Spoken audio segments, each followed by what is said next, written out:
Sacsayhuamán is a large complex located on a steep hill overlooking Cusco. The name Sacsayhuamán originates from the Quechua language.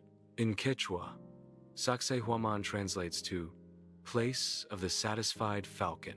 The complex's strategic location provides a commanding view of the city below. Sacsayhuamán served multiple functions beyond a simple fortress. Historical accounts describe it as a multifunctional royal complex.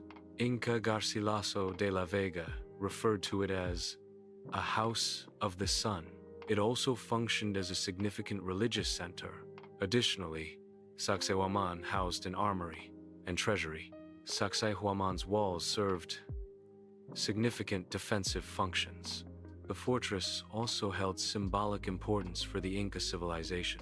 The structure showcased the Inca's power through its imposing design.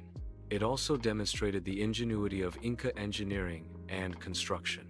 Sacsayhuamán represented the strength and capabilities of the Inca Empire. Sacsayhuamán's construction primarily took place during Pachacutis reign 1438–1471. Construction continued under Pachacuti's successors. The construction timeline spans the 15th and early 16th centuries. This period reflects a significant era of Inca architectural achievement. Spanish conquistadors recorded their impressions of Sacsayhuamán in 1533. These accounts provide early European perspectives on the Inca structure.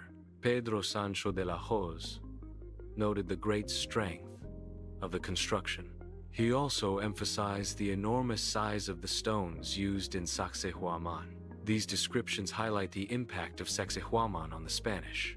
The Mita system was a rotational labor system used in construction projects. Garcilaso de la Vega documented the scale of labor involved. Between 20,000 and 30,000 workers were involved in the construction. The workers were organized into shifts. This allowed for continuous work on the projects. The Mita system ensured a steady supply of labor for large-scale construction. The stones used to construct Sacsayhuamán were primarily andesite. These andesite stones were quarried from sites located 320 kilometers away from Sacsayhuamán. Quarrying techniques likely involved the use of thermal shock. Thermal shock is a process where rapid temperature changes cause the rock to fracture. Natural fault lines in the rock were also likely exploited during quarrying. These fault lines provided pre-existing weaknesses in the stone, facilitating extraction. Ancient civilizations employed bronze and stone tools for shaping stones. These tools were primarily used for pounding and shaping, not cutting. The process involved repeated impact to gradually alter the stone's form. Harder stones, specifically Lamapa stones, were selected for their durability.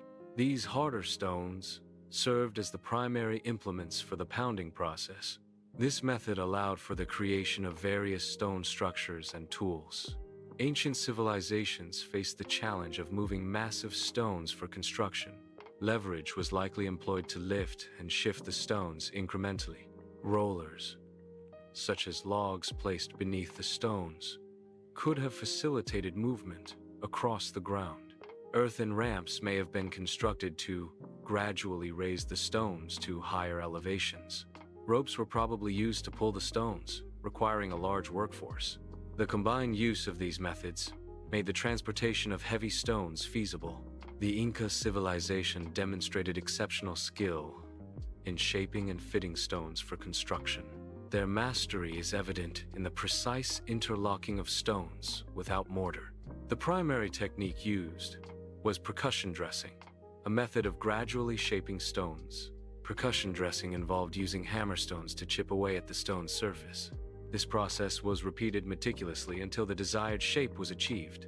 The result was perfectly fitted stones that formed incredibly stable structures. The reduce and fit method is a technique for shaping stones for precise assembly. It begins with shaping a stone to roughly match its intended space. The shaped stone is then placed next to its neighboring stone. High spots on the new stone are identified and marked based on the adjacent stone. These marked high spots are carefully abraded until a near-perfect fit is achieved. Sacsayhuamán's design incorporates polygonal interlocking stone shapes. The structure features inward-leaning walls. These design elements contribute to immense seismic stability. The stones are able to shift during earthquakes. This shifting prevents the structure from collapsing. The design allows the structure to withstand seismic activity. Sacsayhuamán features stones of immense size, demonstrating advanced engineering. The largest stone is estimated to weigh over 120 tons. The stones are fitted together with remarkable precision. The joints are so tight that even a razor blade cannot fit between the blocks. The vitrified stone appearance may be attributed to natural processes. Lichen removal can expose and alter the stone surface. Long-term wind and sand erosion contributes to surface polishing. This erosion results in a smooth, glass-like texture. The combined effect creates the vitrified or melted stone appearance. Master masons, Sacsayhuamán, were a specialized class within Inca society. They possessed unique skills and knowledge related to construction. The specifics of their craft may have been lost. This loss potentially occurred with the collapse of the Inca social order. Sacsayhuamán's construction epitomizes the zenith of Inca state power. This achievement was facilitated by the MITA system, a form of mandatory public service. The project spanned generations, reflecting long-term planning and resource commitment. Empirical mastery, coupled with religious and imperial motivations, drove the construction.